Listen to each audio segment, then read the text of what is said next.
When you hear the word domain in a math class, I hope that something springs to mind. Most people say that they remember that it goes with the x values. Now, x could not always be x. Like maybe we use a different letter to represent what we normally use x for. So more generally, you could say or think of this as being the input into something, right, as opposed to the output. Um, so the X or the input stands for a certain, like any number that we might choose to plug in at a later point. And we can substitute in numerical values for X, um, depending on what we're using the expression for. But sometimes there are restrictions on the numerical values that are okay to plug in. In this class, we will have two main concerns or two main things to be mindful of. The first of those two things is dividing by 0. Dividing by 0, we can't do it. It's just not a legal thing to do in mathematics. It doesn't make any sense at all, ever. It's not that we don't want to, we just can't do it. So when you are faced with or looking at an expression that has a denominator where you are dividing by something that has x in the bottom, we need to make sure that the denominator will never be 0. So this is how, and as we go through examples, you'll see we're going to want to show that we understand this by setting, let's say, set denominator to be not equal to 0 and solve for x to figure out what x values we're going to eliminate from the domain.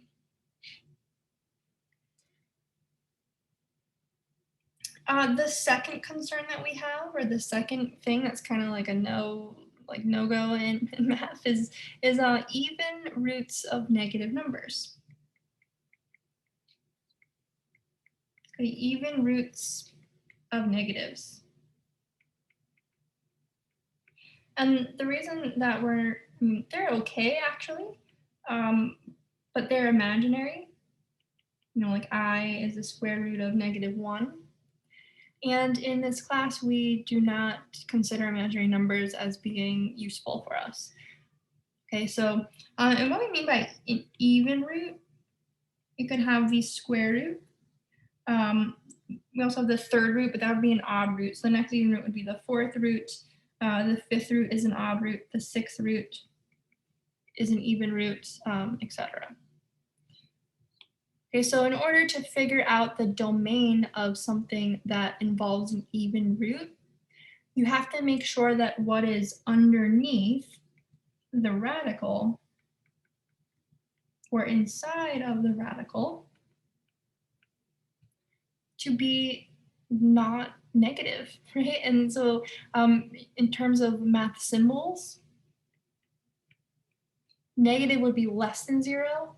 So we want this to be bigger than 0. And 0 is neither negative nor positive, but you can take the square root of 0. It's just equal to 0.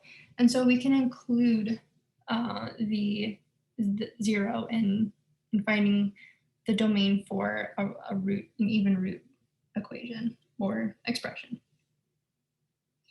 All right, so let's see if we can find the domain in interval notation for, I think I've got 5 different expressions here. So the first one is x minus 3 over x minus 2.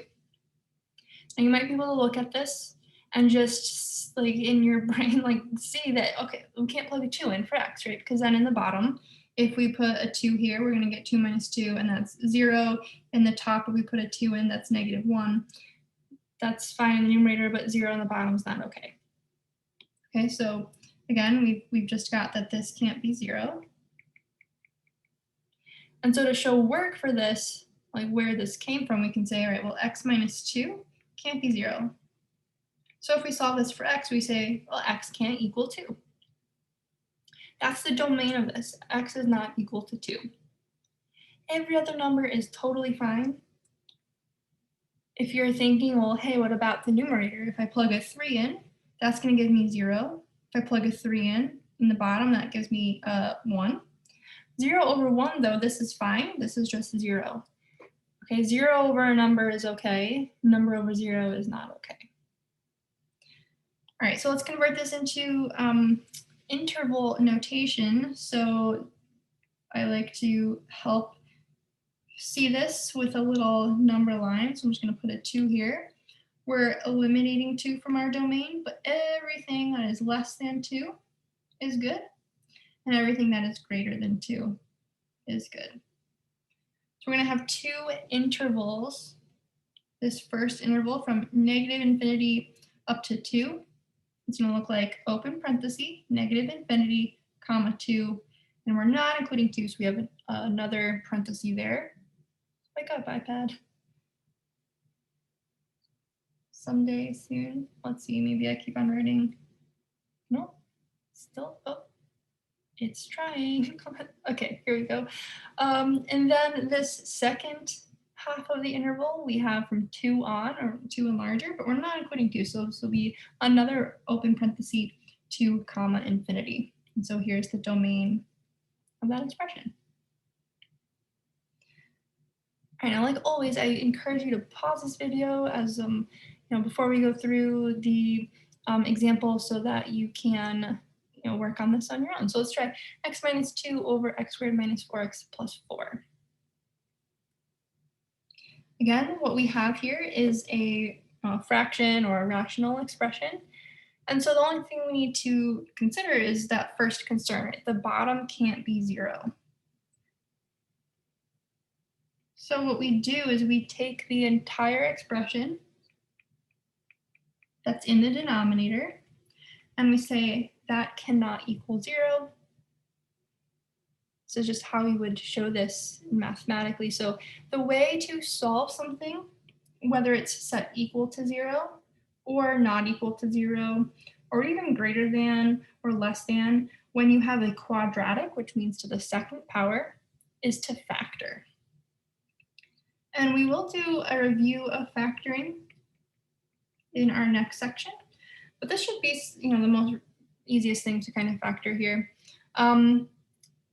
Where you have a quadratic that has a 1 in front of its leading terms, right? So there's a 1 here. So the way to factor this, we kind of set up our two factors here. Each one's going to have x and x. And then we're looking for 2 numbers that multiply to positive 4 and add up, right? So multiply to positive 4 and add up to negative 4. And if those 2 numbers exist, then you can factor. And I think we do have, right, negative 2 and negative 2, I think, satisfy that. Okay, so that means that if we plug in a 2 in here for x, we're going to get 0 times 0, and that will be 0. So in other words, x can't be equal to 2. Same thing from this one. Now, this is just a coincidence that they have the same values here, but if this were like plus 2, then we would get another, like a second number that x can't be, and we would also exclude that from the domain. Okay, now if you're wondering if, so here we have, this could be x minus 2 if we factored it. If you're wondering if we can cancel this, the answer is not in this case. When we're finding the domain of an expression, you don't want to alter it at all. You just want to take it as it is and then find the domain of it, like just how it looks. Okay, so don't go canceling things. That'll kind of change the expression that you're starting with. I know that it's tempting to just cancel and simplify stuff, but make sure that you actually can cancel stuff before you go doing that. With domain, you never want to cancel. Okay, so this is actually exactly the same as the previous one, right? So we've got everything larger than 2, everything less than 2. And so that'll just be, what, negative infinity to 2, union 2 to infinity, with parentheses everywhere. All right, now just for sake of a quick example, like if you had excluding, say, like negative 2 and positive 2. So what that would look like, you'd put them in order on the number line. We're going to exclude both of those. We're going to end up having 3 separate intervals. Right, if we exclude 2 numbers. So this is just for sake of an example to illustrate to you like how that would work if you're wondering. Right, so we still have negative infinity, but now to -2. Then all numbers between -2 and 2 would be good. So you'd union -2 to 2. And then after that, everything bigger than 2 would be good. So you'd have like 3 separate intervals instead of just 2. And of course, this extends further if you have even another x value that doesn't work in the denominator. All right, example number 3 is an even root. Okay, this is the square root of 3x minus 1. That is a square root, and that is an even root. Okay, so what is underneath the root can't be negative. It can't be less than 0. Now, the opposite of less than 0 is greater than or equal to 0. So what we do is we set what's underneath the radical to be greater than or equal to 0. And we'll just solve for x. So this is a fairly simple inequality to solve. We're going to add 1 to both sides. Right, that cancels with the 1 here. We'll have 3x is greater than or equal to 1. And then lastly, divide by 3, divide by 3. 3 is a positive number, so the direction of the inequality stays the same. And we've got x is greater than or equal to 1/3. Okay. Now to put this in inequality, or that's not right, this is an inequality. To put this in interval notation, here's just a little picture to help us. 1/3 equaling 1/3 is good. Bigger than 1/3 is over here. And so this interval would be 1/3 with a closed bracket, or a hard bracket, or a brace, I don't know, comma infinity. And there's your domain. Okay, so any number larger than 1/3, plug that in here, you're good. 1/3, you're good as well, but any number that you start to plug in that's less than 1/3 is not going to be okay to plug into this expression. All right, example number 4 is the third root, or the cube root, of 5 minus x. Now this is a root that is not an even root, but an odd root.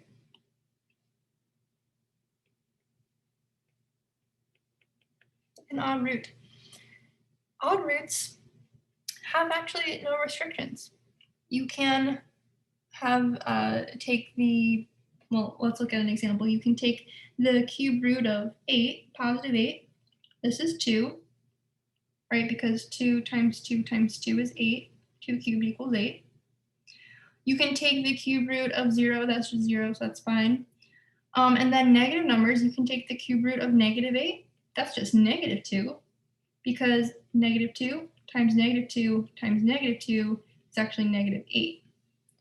Right? There's like if you have an odd number of things, odd number of times that something's multiplied, it turns around to become negative if the beginning is negative. So there's actually no restrictions here. No restrictions on odd roots. So the domain is all real numbers. All real numbers, and an interval notation that looks like -infinity to infinity. Wow, iPad is really lagging behind on this. Let's see. Is it all just gonna pop up? I'm sorry, guys. I don't. Oh, there we go. Okay, no restrictions. Domain is all real numbers. -infinity to infinity. All right, I've got one more, and this one is a mixture of both of our concerns. Now, there are a lot of ways that you can combine things together to get different kinds of expressions. I will expect you, this is a college math class, so I will expect you to be able or try to combine these ideas together in new ways and not just, mimic what I have done. you will be asked to work on questions that aren't exactly like examples that we've done in class. Some of them might be very similar, but others might be pretty new. So that's not because I want to trick you, or that's not because I don't want to teach everything. It's because, we want you to be able or try to piece things together in a new way, right? That's how you kind of show that you really understand something. Okay, so here's one way that we can combine a fraction or a rational expression with a root. Okay, so here we have both concerns, we have both issues.